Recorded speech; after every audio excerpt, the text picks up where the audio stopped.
शहरात रविवार दिनांक 11 डिसेंबर 2022 रोजी महिलांसाठी मॅरेथॉन स्पर्धा आयोजित केली होती। तिचे आयोजन आदिशक्ती महिला मंडळ, ऍक्टिव्ह सोशल ग्रुप, रामलिंग महिला उन्नती संस्था, वारसा फाउंडेशन, आधारछाया फाउंडेशन, वैभवी महासंघ, महिला दक्षता समिती, शिरूर पोलीस स्टेशन व निनाद ढोल ताशा पथक यांच्या सहकार्यातून करण्यात आले होते।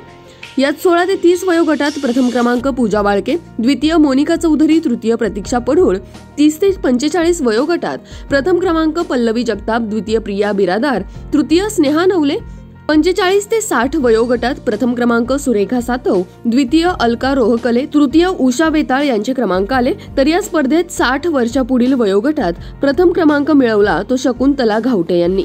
घावटे आजींनी सलग 4 वर्ष प्रथम क्रमांक मिळवलेला असल्याने त्यांचे खूप कौतुक होत आहे।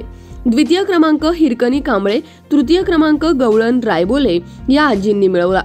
प्रत्येक स्पर्धकाला आकर्षक भेटवस्तू तर विजेत्यांना स्मृतिचिन्ह व अमोल वस्त्र भांडाराकडून साडी भेट देण्यात आली। बक्षीस वितरण शिरूर हवेलीचे आमदार ॲडव्होकेट अशोक पवार, जिल्हा परिषदच्या माजी सभापती सुजाता पवार यांच्या हस्ते देण्यात आले।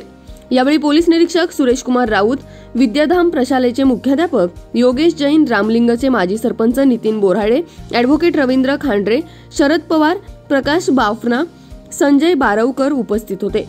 या स्पर्धेचा प्रत्यक्ष आढावा घेतलाय आमचे विभागीय संपादक रवींद्र खुडे यांनी। पाहुयात।